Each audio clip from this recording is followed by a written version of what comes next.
The House and Senate Judiciary Committees this Wednesday morning, February 11th. And today we're going to take up generally public safety, but really focusing on the Chittenden County pilot, also known as the Accountability Court, the 3B docket, and other names, I'm sure. And really just want to understand how we're doing generally in the criminal justice system as far as having swift and certain consequences, but really focusing on the pilot project. So we'll turn it over to state's attorneys and deputy state's attorneys to proceed. So thank you for being here. Thank you so much for having us. For the record, my name is Kim McManus with the Department of State's Attorneys and Sheriffs.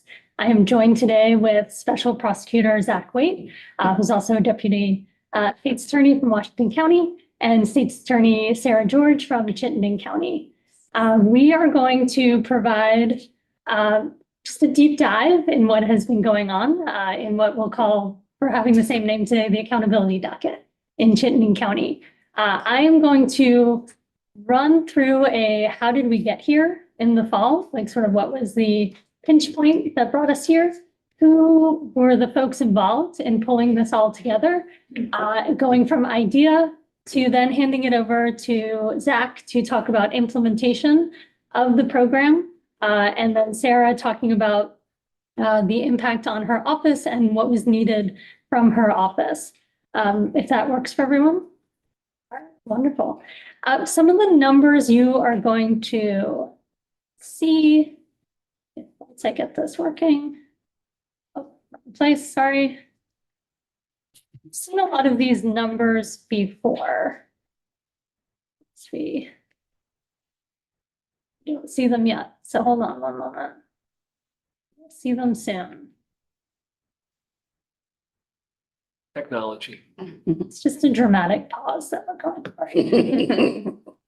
Okay. We're so close.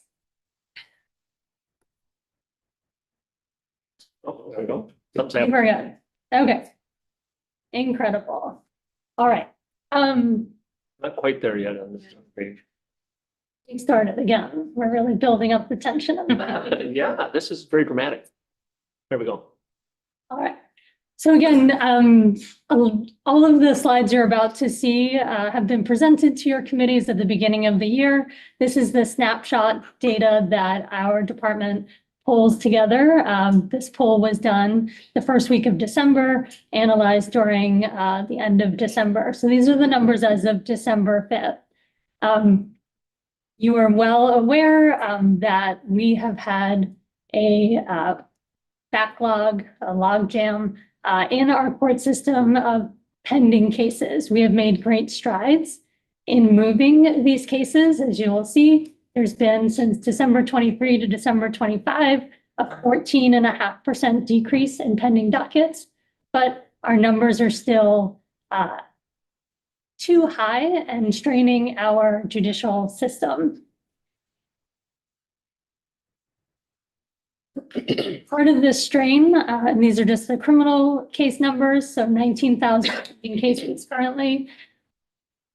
As you've heard many times, part of this strain is that we've had an increase in our serious felony cases, particularly our homicides, while still having repeat offenders on our misdemeanor end. And these are all in the same stream, all in the same docket courtroom space. And though our repeat offenders, we keep wanting to get to those cases, our serious felonies often will take place, time, trial time, court time from those cases. Just a reminder on some of the numbers. Again, you'll have all these. So the multiple docket individuals, this is something we've been tracking for a number of years.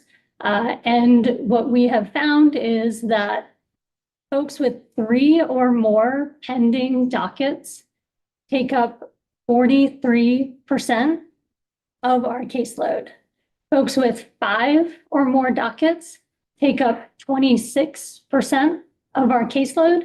And what's really important to understand with that 5 or more is that by the person, it is only 6% of those involved in the criminal justice system are taking up a quarter of our time and space. Good morning. Morning. Executive Director Luders Dumont, who is the legislative attorney, has been advocating in the State House the last few years the need to separate and focus on these repeat offenders. Often they're misdemeanor cases. They're not always exclusively misdemeanor cases, but the majority tend to be multiple misdemeanors. And he advocated that we need to pull them out and give a time and space where we just focus on these cases. This past fall, Governor Scott convened a group of stakeholders to support Chittenden County, which had reached a boiling point amongst community members, business leaders, the prosecutors, law enforcement, wondering what could be done to help support Chittenden County. And the mayor of Burlington requested help from the state. Governor Scott responded by convening stakeholders within the criminal justice system and within the community to respond. And one of the responses was pulling out this idea of a dedicated docket.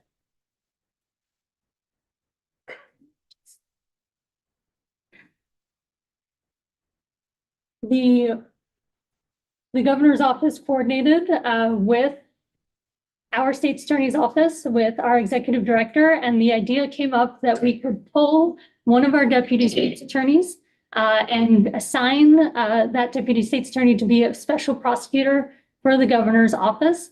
And we were very lucky that state's attorney from Washington County, Michelle Donnelly, very generously loaned, so to speak, our deputy state's attorney for this project. Then we had State's Attorney Sarah George agreed to host the project within her department, which requires a considerable amount of administrative support and just logistical support. And State's Attorney George can speak to that in a little bit. The governor also had pulled in the Agency of Human Services, which you will hear from them later. And Prosecutor Waite will speak to the importance of having us providers in the room, in the courtroom, as well as Department of Corrections in the courtroom to be able to provide this wraparound experience for these individuals with the 5 or more dockets. Critical to all of this was we needed the space and time to be running a courtroom 5 days a week just on these cases. The judiciary was able to find a courtroom and find a judge, which meant pulling a judge out of retirement for this special project. And of course, we needed the Defender General to be involved. The Defender General assigned a primary public defender. I believe there were other defense attorneys, depending on the case, who had to also be slotted into this schedule. But all of the players had to come in and had to agree to this idea, which took a tremendous amount of time and effort in the fall. But we were able to get this idea pushed through. And then we had Zach Waite take charge and lead the project. So those are the big picture of where we were, who was involved. And then now Zach is going to talk about implementing the program. And then again, State's Attorney Sarah George is here to talk about impact and then other questions you might have of how we move forward from here. Thank you. So I was appointed by the governor as special prosecutor on October 16th, 2025, and day one of the Chittenden County Accountability Court was October 20th, 2025. At that point, that morning, we had a meeting with Judge Martin Maley, Judge Pact, who's the presiding judge in Chittenden County, some defense attorneys, court staff, and myself about essentially who's our population and how do we do this? And so the first, I would say, 2 to 4 weeks was really about identifying the population of individuals who had 5 or more. And then it was about what are the resources that we need. And then what we discovered while pulling all this together was the barriers to communication. So to start off with the population, we knew going in it was going to be 5 people with 5 or more dockets. the judiciary through Judge Zone, Judge Maley, and the court com in Chittenden County gave us a list, a very long list of every defendant who had pending 5 or more dockets. I took that list and was able to whittle it down because some of them were inactive, some of them had been dismissed but not fully in the judicial database yet. Some were in treatment court. We whittled it down to about 878 dockets and roughly about 103 people, and that includes people who were active pending with defense attorneys and who were on warrant status at that point. So once we identified the universe of individuals we were dealing with, we knew just through doing the work that these people tend to struggle with substance use, mental health, and typically housing instability related issues. And a lot of those issues are the driver for the crimes and the offenses that they're committing. And so the question was, we have the population, how do we make this so it's not just regular court where the attorneys do everything in front of a judge? Well, we needed people in the courtroom from providers, clinicians, case managers. And so working with the governor's office and my contact at the governor's office was a weekly meeting with Sarah and Tim and Jay Johnson, was about this process. What do we need? How are things going? Any hiccups? And one of the topics we were talking about early on were the resources. And so we knew Burlington had Howard Center, or Chittenden County had Howard Center, so that was good. They already had an office in the court and engaged with the treatment court process. So they were able to be brought in. We had the Agency of Human Services, a bunch of team members there. I know some you'll speak with later, were also involved. They were brought in. And then also from AHS was DOC, who's a big partner in this as well. And once we had that, what we realized, okay, we have the people, we have the resources. We had struggles with the ability to communicate with each other, because what Sarah and I do is everything we do is public, right? We publicly file documents into court. The person comes in and is publicly has an attorney, and their charges and allegations are discussed. But what the service providers do is protected by a bunch of state and federal regulations, policies, and law. And so we got together, we put our minds together, and we had our different agencies and their different lawyers come up with one universal release that a defendant involved in the accountability court could sign, and then all of us all of a sudden could talk about it. So it wasn't just me going, I've charged John Smith, Howard Center, do you know John Smith? And them going, they haven't signed a release, I can't say anything. Now we could have a free conversation. That really hit the ground around the middle of November. So we were approximately 3 weeks into this when really the plane, if you will, we were already flying, but the plane was really coming together. And at that point, we were able to have weekly meetings, which we called the care team meetings, with myself, Sarah, some defense attorneys, the service providers, DOC, and talk about these defendants proactively, as opposed to just waiting for the court hearing or 5 minutes before the court hearing and having a conversation with the defense attorney. We could identify, hey, over the next 3 to 4 weeks, these are the people coming in. These are the issues. DOC, do you have housing? Howard Center, can you get them on a substance use assessment? AHS, what can you offer? And it was sometimes it was assessments, sometimes it was just case management, and sometimes it was a whole kind of holistic approach for the specific individual, depending on their level of engagement prior to the accountability court coming to existence. The entire time this was going on in meetings and behind the scenes, we were having court 5 days a week with Judge Maley, who was the retired judge that sat as the presiding judge for our accountability court. Early on, what we found was we needed the 5 days a week in court, bring the people in, work out these communication issues and barriers between the service providers and the state and defense. But once we got into about mid to late December, we really just naturally started to do 2 to 3 days a week where we were pretty much all day court. We didn't really need necessarily 5 days a week because we had the universe going on. We had the open communication. It was helpful that we had that because people are arrested, people come in on new charges. And so the judge and I were always available. But it naturally progressed to this 2 to 3 times a week situation. The key, I think, for all of this is, I would say 3 main components that really allowed us to be successful. The first is a dedicated judge and court time. So in regular court, what Sarah and I deal with is the court docket and calendars scheduled out 2, 3, 4 months. And so if you're looking for a hearing in 30 days, good luck. You're likely to get it in 60, maybe 90. Or we're canceling something else to get that in, or we're just squeezing it in at like 8:30 before the calendar and hope it doesn't turn into a 30 or 45-minute hearing. Here, because we had such a limited population and we had a dedicated judge and dedicated prosecutor in our own courtroom, we were able to see these individuals weekly to multiple times a week.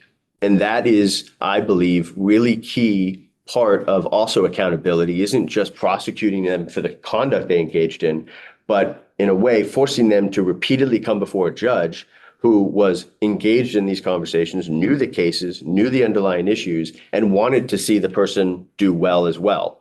And so I think having to repeatedly come before a judge at least weekly, I think the latest we ever put anybody out was maybe 10 days. Most of the time, these defendants in criminal court see the judge 3 to 4 times a year. So once every 3 to 4 months. And that's whether it's a serious case or retail theft or a DUI. And if the more serious case, sometimes it's less court time because you get into a scheduling order and motions and things of that nature. But the ability for the court working with the attorneys to be flexible and creative with the court schedule was key in moving these cases forward and continuing to engage with these individuals. A lot of them live lives of hardship. And so telling them to come to court in 60 days runs into a lot of complications. Maybe not for us who do this as professionals, and maybe not for those of us here in the room today, but a lot of these people with housing instability, substance and mental health issues, they're struggling to survive today and tomorrow, let alone focused on their court date in 60 or 90 days. So that court schedule flexibility was key. The other thing that was different than regular court was the service providers and AHS and DOC and Howard Center and other providers like Pathways being in the courtroom and ready to engage with both the attorneys, but mainly the defendants fairly quickly, whether it's before the court hearing. At times we've taken a break. The judge has said, well, we call you, go meet with the AHS provider, or after the court hearing. We called it, in Chittenden County, I think it started to be called the warm handoff. Essentially, we wanted to take the defendant from being in front of the judge at the table to literally introduce them to the service provider or case manager right there sitting in the back of the courtroom, who's listening to all the issues with the court case and the litigation and the person's concerns. That is also key because right now in regular criminal court, what happens is we have a court hearing, and whether it's the defense attorney, whether it's the state or the judge, typically the defendant is handed a piece of paper and said, go call Valley Vista, see if you can get in. And that's it. And they're left to struggle through the maze of regulations and paperwork and health insurance, and all of that, as a lawyer, I struggle with as well. So I can't imagine the burden on them. But having that person there to be able to go out into a conference room, sit with them, realize that, for instance, their Medicaid had expired, get them signed up back on Medicaid, and then do the evaluation to see if Valley Vista, for instance, a residential rehab for substance or alcohol issues would take them.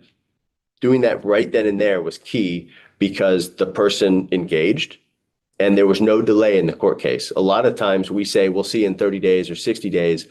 We hope to come back with an answer about, are you getting into treatment? And they haven't got an answer, or they haven't been able to link up. Here, we did all that. We kind of front loaded all that. In addition, one of the service providers, as I looked at it, was the Department of Corrections.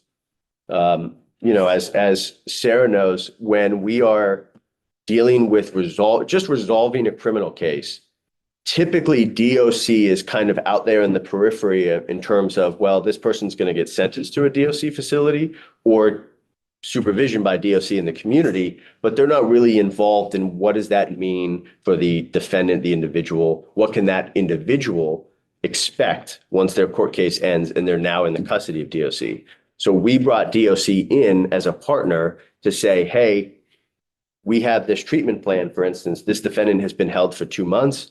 They have a ride to Valley Vista 3 days from now. They're going to change their plea. They're going to be either go on furlough, which is a prison sentence, but in the community, heightened level of supervision, or they're going to go on probation. Either way, DOC, do you agree that this person can be released from the facility, that their sister or their aunt or their partner can drive them to Valley Vista, and the parameters of the treatment plus the aftercare plan, is DOC on board with this?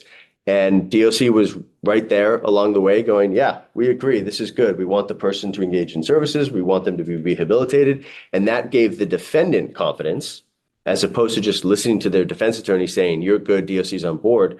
That gave the defendant confidence to go, wow, once I change my plea and go under supervision of DOC, they agree with the plan we've negotiated up front as well.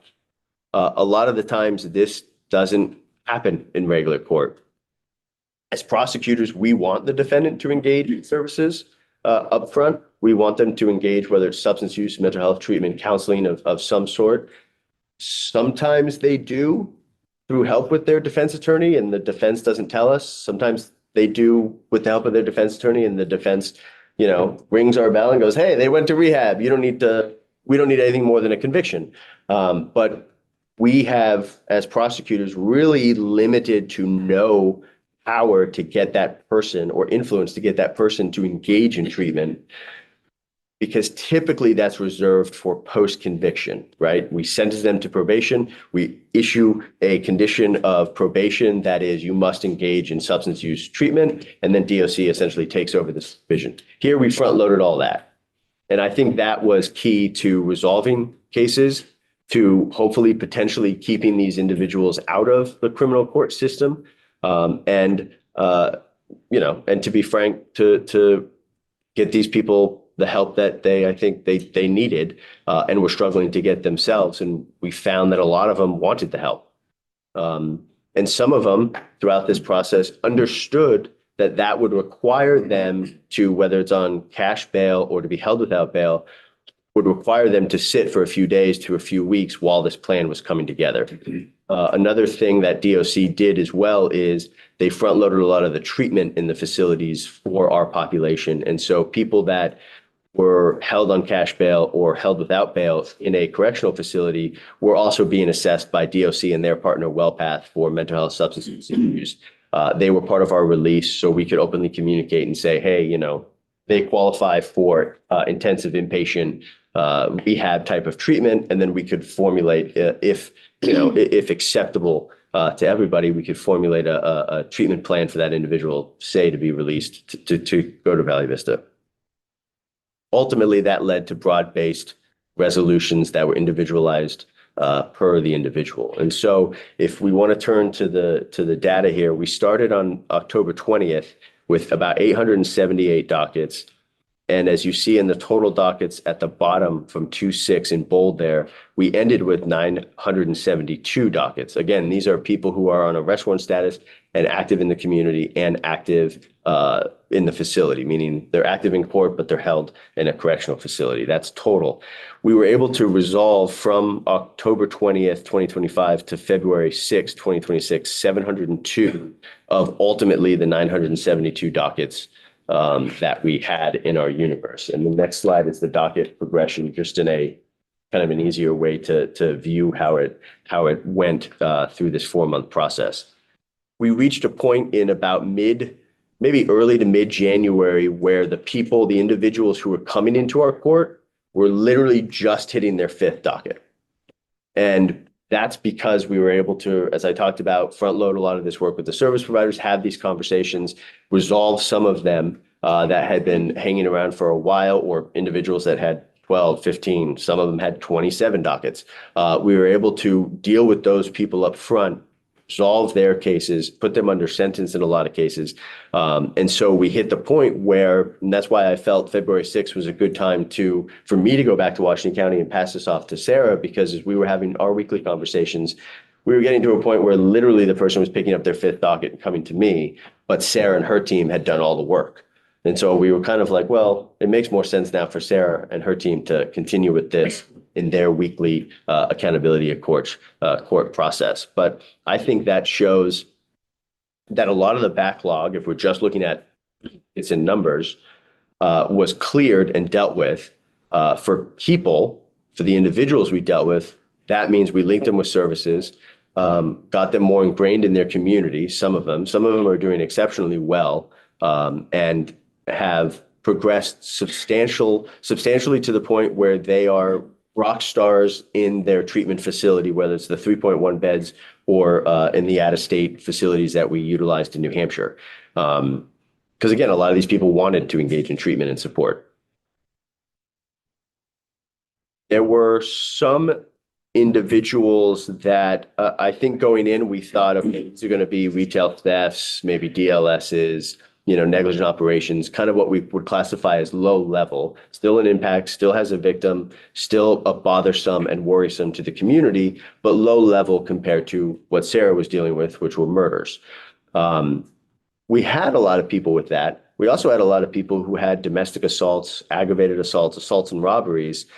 And you could see the progression of their conduct from retail thefts, DUI with drugs, to assault and robberies. Instead of just stealing a pair of shoes from the store, they stole a pair of shoes and threatened to shoot the store owner. And so the progression of severity of their crimes, you could kind of map out on the timeline. And some of these people were held in the facility when I got there by Sarah's office. Some of them were on arrest warrant status and working with law enforcement. We put together a warrants list, and it was through the DMV, state police, the Department of Public Safety, and local law enforcement, Burlington and Chittenden County sheriffs, that they tracked some of these down. Because we started, I think, with 25 or 26 people on warrant status, and we're leaving with, I think, 19 on warrant status. So those are people that law enforcement themselves went out and looked for. And so we ended with, if we want to go to the pie chart, the first pie chart there. You're not on the screen right now. Hold on. Back. I think part of it's the internet right now. Yeah, as Getting. Kim's pulling that up. So I think there was a little apprehension after the governor announced this plan, right? I think a lot of people thought he had a good idea. I certainly did. It's why I joined up and signed on. That regular criminal court seemed to be kind of not doing the best that it could. Even though the professionals involved were doing the best they could, the system itself seemed kind of stuck and not responding fast enough or quickly enough. And so coming up with this accountability court process, allowing the resources to be there and focused, allowing us to have a dedicated judge, what that did is it was really a stress test for the system. And I think it shows that when we have the resources and investments and we are focused on the goal of due process, right? Protecting the individual's constitutional and civil rights through this process, making sure their rights are protected, pushing the cases through the system as opposed to just having repeated status conferences where 2 or 3 retail thefts take 12 months to resolve because there's just status after status after status. Here, we didn't really do that. We had maybe, I would say on average, probably 3 hearings. And the first one was, welcome to the court, we're doing something different. The second hearing was, how long do you need to get the treatment plan or the plea agreement in place? And the third hearing was usually the change of plea. And that was over a 3 to 4 week period. And so I think there was a lot of apprehension at first from the defense bar about, well, this is just another avenue, a quicker avenue to throw people in prison. But that's not how the law works, right? The prosecutors alone can't make decisions like that. We can advocate for a certain outcome, whether it's pretrial or post-conviction, but it's ultimately always the judge. And so here, Judge Maley made those decisions. Sometimes I didn't even ask for cash bail, but Judge Maley made his own analysis and felt the person was at risk of flight and imposed cash bail. But what our system requires, regardless of it's the accountability court or a regular criminal court, is an individualized approach to these defendants as people, the allegations that are against them, and the underlying issues that they present and have, coupled with our concerns as prosecutors about victim safety, victim input, as well as the broader public safety. And so I think when we get the slide up, you'll see we have a really broad-based outcome for the cases that resolved, where we had 79 defendants by February 6, 2026, resolve their cases. Of those, 22 ended up with prison sentences. 17 went to straight probation, meaning they never went to a correctional facility. We had 8 end up in treatment court. And what we found by linking the Howard Center, who was already ingrained with the treatment court, plus bringing in AHS providers, is we found some of these people would really benefit from this type of intensive accountability court process that's wrapped in substance or mental health treatment. And so I worked with Sarah's office and DSA Andrew McFarland, who runs the Chittenden County Treatment Court, and we were able to resolve 8 different defendants for treatment court. And so they're in every 2 weeks, they go in front of Judge Griffin. They have to do UAs. They have to go to counseling. They have a whole slew of requirements that are above and beyond just people on normal probation. We had another 8 that did split to serve. Split to serve means that ultimately it's a probationary sentence, but there's a component of that typically up front that they do in prison. Some of those were 30 days split to serves. Some of them were 18 months. It depends on, again, the victim input, the victim's feeling of safety, public safety, and the level of allegation that we had against them, and the crime that they committed. We have 3 that ended up with the ACS program. The ACS program is called the Alternative Community Supervision Program. It's created by DOC to fill the gap for work crew. It requires the defendant to complete so many hours of community service in the first 14 or 20 days. And if they don't complete it, they end up serving a prison sentence. What I found is, I think of the 3 that did ACS, I think 2 were successful and did it, and 1 didn't and went to prison. And then we had 7 who ended up in our not competent bucket. That really didn't change from day one. I think when I started on October 20th, we had about 6 or 7, and those are the 6 or 7 that finished in that outcome. 3 of those were O&Hs. 4 of those were just not competent. So there's a difference. And there was nothing, unfortunately, the accountability court could do with the mental health system.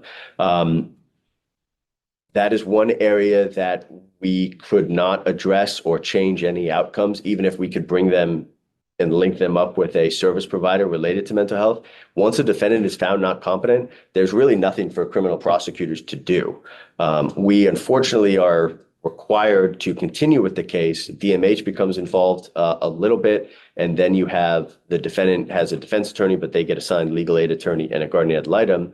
And the majority of these people, 4, were just found not competent. They were not hospitalized. There was no order of non-hospitalization. And so their cases were just dismissed and they were released back to the community. And if we're looking at defendants who, in terms of a definition of success of how many of these defendants will come back, I can guarantee you that the majority of those 7 will come back because of the failures and gaps in the mental health system here in Vermont. Some of those resolutions included my office, as I know Sarah has, fighting with DMH about why can't we get an O&H? Why can't this person be hospitalized? This person is accused of a crime of violence from 6 months ago. How are they not a threat to themselves? The system is built so that the defense attorneys and legal aid and GAL sit on their hands, because hospitalization is akin in some respects to defense attorneys as continued incarceration, right? If the choice is do something to get your client back into the community or move them from a prison to a hospital, they're always going to go for back to the community. And where we really struggle as prosecutors is we're the last member of court, the last party in court to know anything about their mental health status. That changed a little bit with our release with these defendants here in the accountability court. But overall, we are the worst position criminal prosecutors are to deal with people that the court has found not competent, because the defense and DMH know all about their mental health treatment, providers, history, and the prosecutors, we don't, unless we get a court order. And sometimes the court doesn't allow it. So unfortunately, those 7 individuals were essentially released to the community with very little to no oversight. and questionable engagement in services. Those were the big gap, I think, of the 79 defendants I dealt with and resolved. Those 7 I'm very concerned about because of the gap here in our mental health system. But overall, I think we resolved a heck of a lot of cases. I think we helped a lot of people, and I could not have done it without Sarah George and her support. I utilized her administrative staff because everything's got to be turned over to the defense and submitted to court. And her victim advocates in her office were a huge part in allowing us to very quickly resolve cases, because they had to, instead of having a couple of weeks to a month contacting victims, sometimes you have to have multiple conversations to lower a victim's anxiety to bring them into court. We had a 7 to 10 day turnaround on this. And so the victim advocates in Sarah's office really stepped up. The admin stepped up. I had a desk in Sarah's office. And so I think we worked really well on, and we met weekly, talking all the time. I think her office and I, and her and I worked really well to get a handle on this population and to achieve the success that we had. Thank you. So we'll hold questions until after Sarah, and then we'll get back to questions. So let's weigh in first, and then we'll go to questions. Thank you. I do want to save a lot of time for questions because I imagine there are plenty. I think the one thing I would just add is that we have significantly, by getting rid of 700 cases on our docket, that has taken an enormous burden off the rest of us.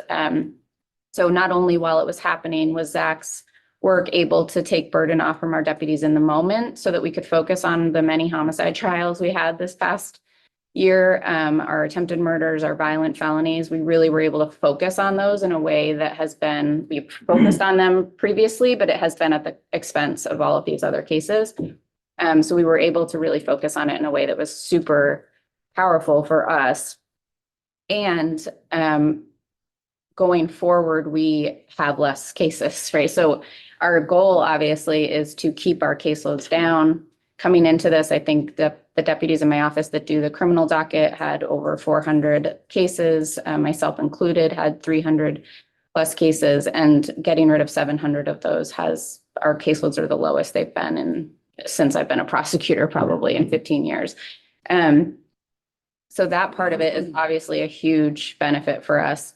Going forward with those cases down, our hope is that we never really get back to that point, that by continuing to figure out a way to do a sort of alternative docket, we have decided that I will become that role. Judge Kadams is going to be the judge assigned, and every Friday we will keep open one courtroom where we just deal with folks that have 5+ dockets. And that will allow for that quick scheduling of a case so that the behavior can be addressed quicker in a way that it just previously was not able to. So if somebody comes in today and they pick up their 5th docket, they will be scheduled for a Friday in the next week or 2.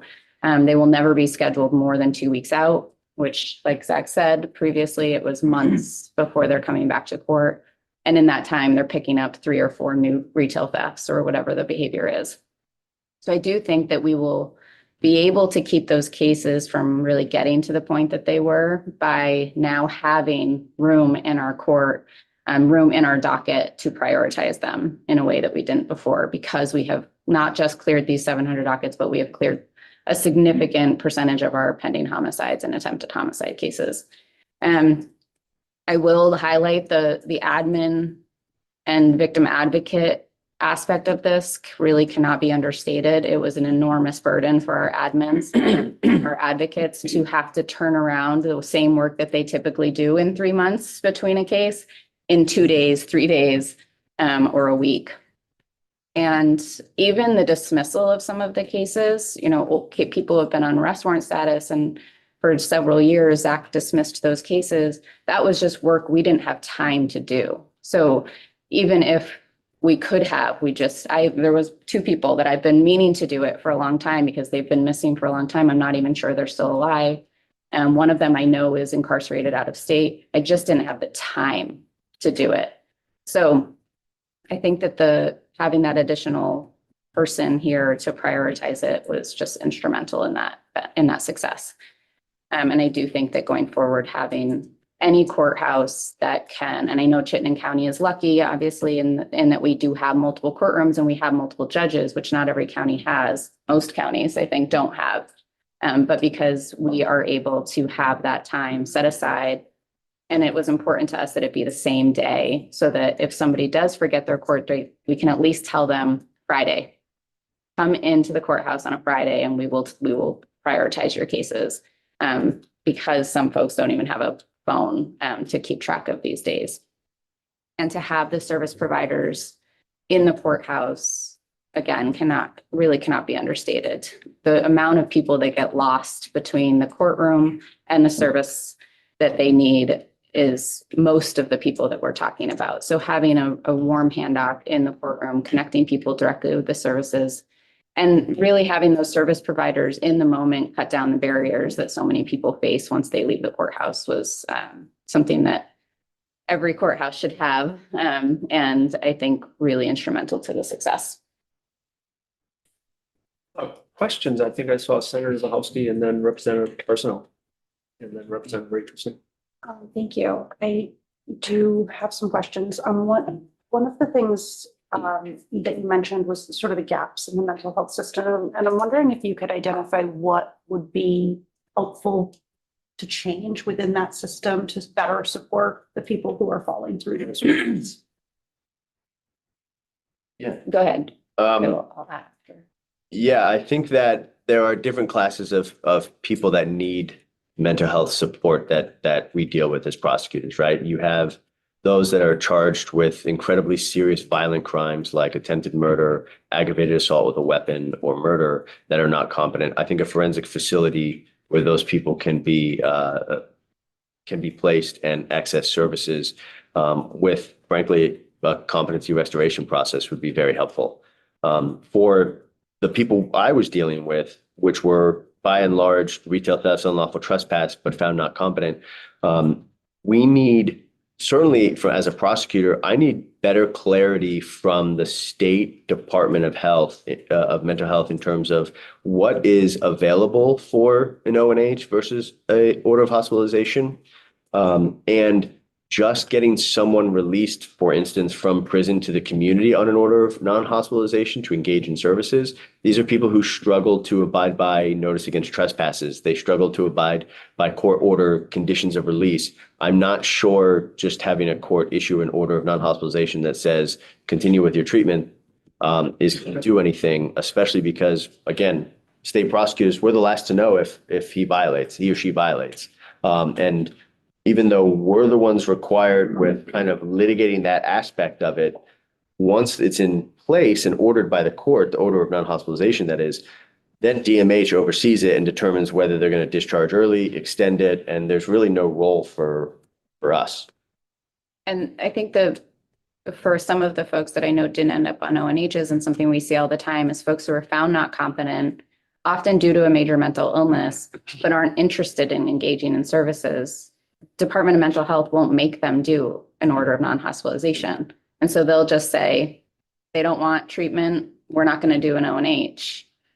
And we can't prosecute the person because they've been found not competent. And so we end up having to dismiss all of their cases because there's no other option.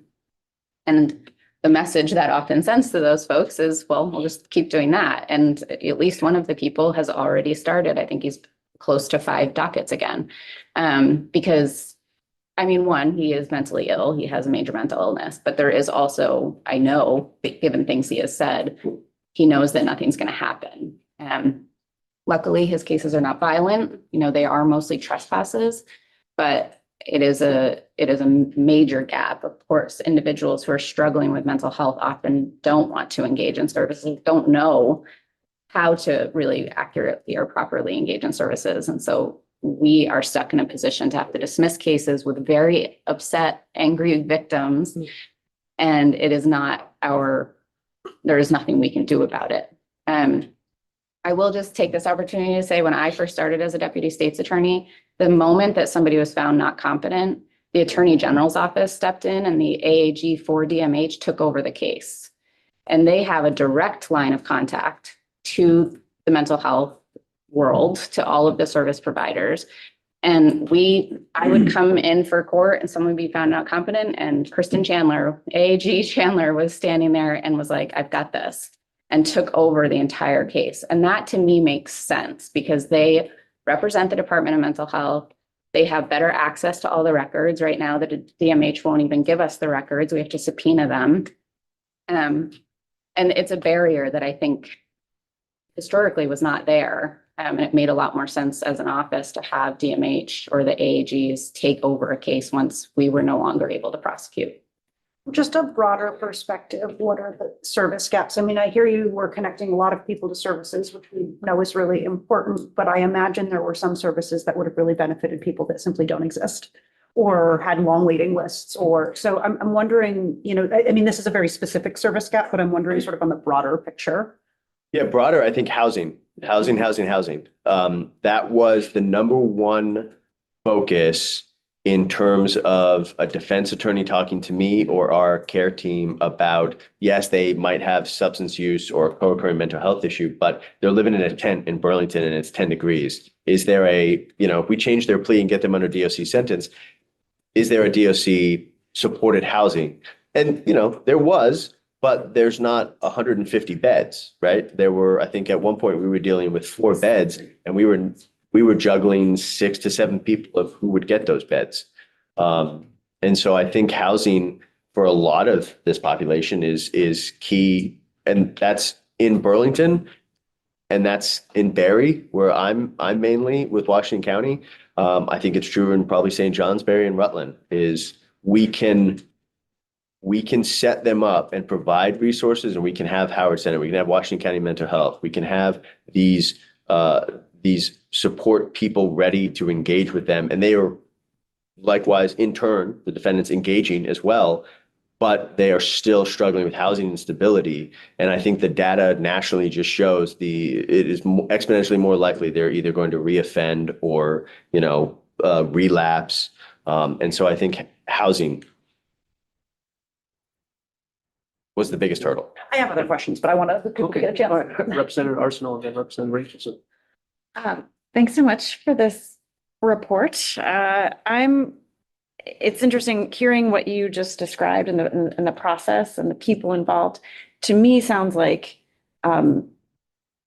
best practice and like national models. I don't think that we had to invent anything. We had to just implement what's already been shown to be effective.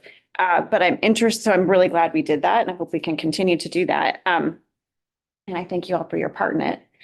You, Zach, mentioned, I think you said there were 3 things that you identified that were key to the success, and I got 2 of them, I think. So dedicated judge and court time, service providers present in the courtroom, and I think I missed. Yeah, and the third one is communication. Okay. The ability to have a release, one single release where all the service providers and the attorneys can talk, and communication involves the defense counsel as well. A lot of the times we're all overworked that we're talking about and overburdened. We're talking about the defendant whose status conference is on at 9. We're talking about that at 8:55 before we go into court.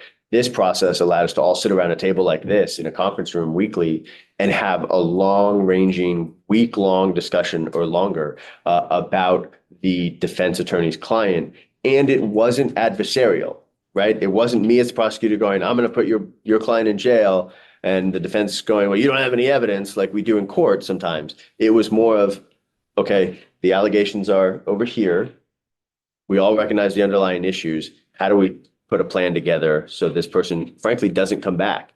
And once we have that plan, then the defense and I would go to a separate room and have a conversation of what does the outcome look like?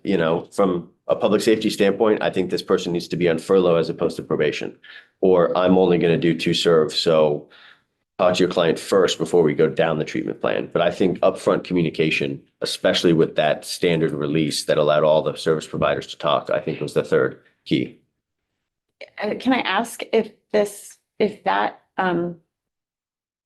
how do I want to say this? To me, that sounds like a much more humane approach to this whole endeavor. And I wonder how that impacted your experience as a prosecutor, like you personally. I think it made quite the impression on me. I'm going to try and bring this type of approach to Washington County. Bring DOC to the table up front, try to have a conversation with the defense attorney, not necessarily about the level of evidence and allegations, but about the underlying needs. I was a defense attorney for 10 years and prior to becoming a prosecutor, and my approach with representing a client was never litigate first. It was always litigate last, right? Because and Sarah and her office prosecuted some of my clients. I always went to Sarah or a deputy in her office and I said, here, we have some evidentiary issues, but first, let me tell you who my client is. And he went to rehab and she did this, and here's all the documents. Now, presuming you've got excellent evidence that's bulletproof because of all this underlying issues, and now you see this defendant not as a defendant, but a human being, what can we work out? And I think when you start there, you kind of take the sting of the adversarial process out of it, and it allows people to kind of really focus on the best approach as opposed to the best approach for me or my agency. And I think that was a big part of getting these resolutions and getting these people involved and having the defendant as part of it too. I mean, they weren't part of our weekly meetings. Their attorney was, but in court, Judge Maley, I think more than any other judge in regular court, would allow the defendant to talk. And it wasn't like, oh, anything you say is going to be used against you. It was, the defendant was like, we had some defendants that were like, hey, I don't want to be in jail, judge, but because I'm in jail, my diabetes is under control. I didn't lose my foot. It was those types of conversations. So if I can get a resolution where I can have meds and I can get back on Medicaid, like those were the conversations that we were allowing to happen from a defendant's perspective in court on the record, as opposed to typically they're told to stay quiet and, hey, there's a prosecutor in the room, don't say anything. Representative Rachelson, then Representative Oliver. Thank you. So I have a couple of questions and I'm hoping they're sort of shortish, but so is there any data on if crime decreased in Chittenden County or complaints that people were complaining, like Church Street merchants, and will there be any follow-up data in terms of 6 months from now, a year from now? Yeah, I mean, Zach has been really great about collecting all the data, and the governor's office, has made all these great slides, and I intend on using his spreadsheets and continuing the data so that I can send it off to somebody else smarter than me to make more graphs later to determine recidivism rates and things of that nature. The Chittenden County data in general, as you know, is not good. So I don't know that we'll ever be able to say like crime rates went down and it's all because of this. Our crime rates also always go down in the winter. So that's a little piece of it that's difficult to sparse out. I know in my conversations with business owners, and I think that Tim's conversations at the chambers they are definitely seeing a benefit to this. But again, they have also acknowledged that they always see those numbers go down a little bit. So I think this spring, summer will probably be the bigger test and a better way to figure that out. But I don't know that we'll ever have a really great way to know for sure the impact of this versus, for example, the continuation of it and the way that we're going to do it, or even just our general caseloads being down. And so having more time to focus on these, which all ties back to it. But I think it'll be a really hard thing to sparse out exactly what led to what. So this model seems like, as Representative Arsenault said, it seems like an amazing model. And I'm wondering if we, as a state, decided we wanted this model for most of the cases that come to court, because it feels like those ads where you can pay now, this, or you'll pay more later. So I guess I'm wondering, especially for the cases that involve people struggling. Getting to sit in on the court one day was amazing and reminded me a lot of treatment court, which I'm familiar. So I guess I'm wondering like, were you to sort of see this as like being like a paradigm shift for our criminal justice system? Go ahead. So I think, the great thing about Vermont is that we have 14 counties and they are essentially 14 different planets in some That's respects. the great thing. Yeah, yeah. Because they each, Orleans County culture is different than Caledonia County culture and Grand Isle County culture. Like that's great about such a small state with people who care. So I think this model that the governor's idea and plan had here in Chittenden County for the accountability court can work statewide. I think that we have to be realistic, as the governor told me last week, we have to be nimble. We have to understand that, Rutland County is going to have different gaps than Chittenden County did. Sure. Washington County, where I work, is going to have different gaps than Rutland.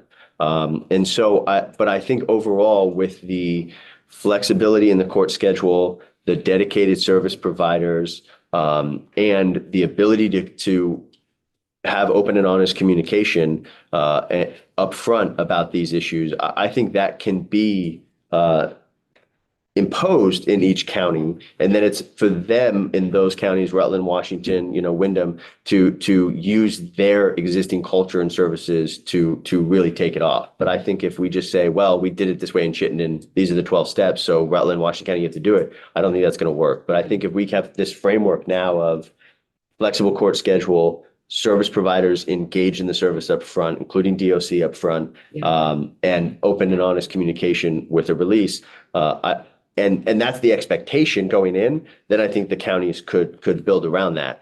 I will say, though, that if, from my perspective as both a voter and as a criminal attorney, you're paying more for not doing something like this. Right, exactly. Right? Exactly. It might be a big check up front to say, oh, let's get the service providers, let's create this system in Rutland and Washington and these 6 counties versus statewide. Because, I don't think you need this in Grand Isle and Essex, where there's 120 cases and one attorney, which is the state's attorney, right? But in probably about 6 of the counties, you probably do need it.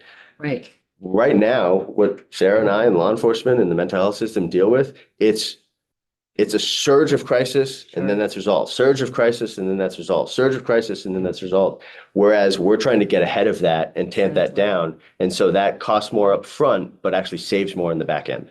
Great. The one thing I would just add to that too, and I think going to your point, is Zach was able, I think right now is it 19 left with like 5 or more dockets. So from my perspective, I keep thinking like, then why are we waiting for someone to get to 5? Like maybe we should be running a list now that this number is more manageable of like how many have 2 or 3, so that we don't have to wait for 2 more victims to get to connect this person with services. So I am curious, we could not have done that before though, like running a number with 2 or 3. You had a triage. Yeah, we triaged. Yeah. And I think that most counties that have this issue are going to have to triage by starting at 5. But I do think long term, and for me, starting as this sort of new version of this, maybe it makes sense to move people into that when they're at 3.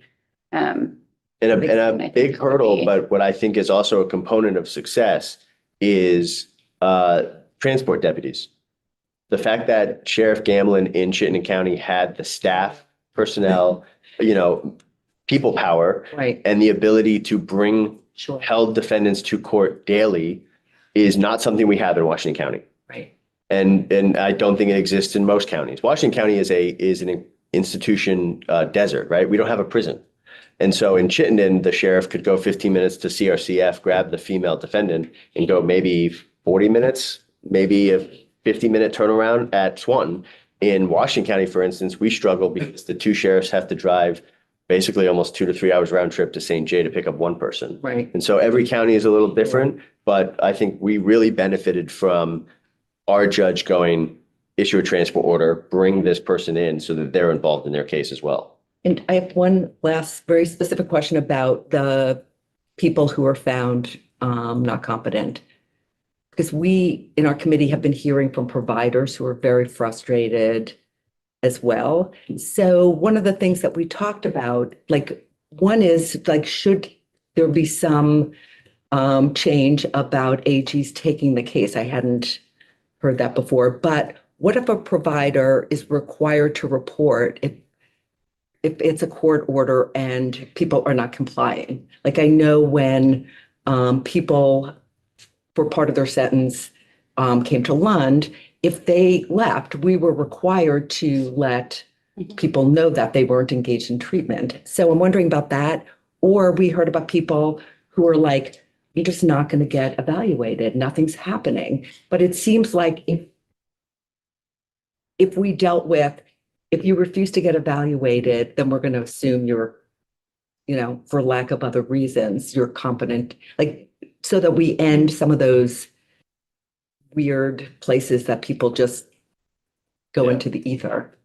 I think they're reporting it to DMH, but they're not reporting it to the Right. state's attorneys. So we don't know because the order says they're under the DMH custody. So the service provider might say they didn't show up for 3 appointments, but they're telling that to DMH and our offices never know about that. But if it's a court order, couldn't they also be letting? But it's also statutory. And so if you're placing the defendant in the custody of DMH, our office has no role. And so Right. the custodian gets alerted Yeah. on top of the court order. I think the other If I may, issue, yeah, Representative Rachelson is inquiring if the legislature made a statutory change that if the court ordered DMH to inform the prosecutors of no-shows or, Judge or whoever. then would that be helpful? Depends on what we could do with that information, I Yeah. guess. Because we don't, again, the AAGs are the ones that move to hospitalize someone if they're not engaging. So that So- might be another part of the Yes. statute. And it would be a much more direct link for them to tell the AAG And than do, the AAG. do we know why that policy changed? I have no idea. No. I think when Kristen moved on to a different job, it just never, nobody. well, and doing the it. legislature did change the competency evaluation statute a few years ago that allowed for an arrest warrant. And so what I have seen over the years is since that change is if the defendant misses 2 or more evaluations and the defense attorney is still like, hey, judge, I meet with this person, I talk with them, I think they're not competent. Instead of just going, oh, we're going to presume you competent because you missed the appointment. Typically, those people are going to have cash bail imposed, be held while they're doing the evaluation. That's where the judge would go with the next step, as opposed to just going, well, this person doesn't care. We're going to presume competence. And so the person gets evaluated and we're left with it. The weird statutory construction of competency issues is that the defense attorney asks the court to order an evaluation of competency. That becomes a neutral under law, a neutral court-appointed expert that is retained and paid for by DMH. That person, typically by video, like WebEx or Teams, Right. meets with them, assesses them, produces a report. And then if the report is competent and the defense attorney disagrees, they get their own expert. Let's say their expert Right. says that defendant is not competent. They have an expert that they've paid for that can appear in court in person and testify. And for some reason, the state prosecutors are left with the court-appointed expert who we didn't pick, don't know anything about, didn't even ask for. But now under state law, we're required to fork over $3,000 to $10,000 for that person to appear by video, not in person, even though their contract with DMH says they don't have to do any of this. Right. And so that's just to have a contested competency hearing.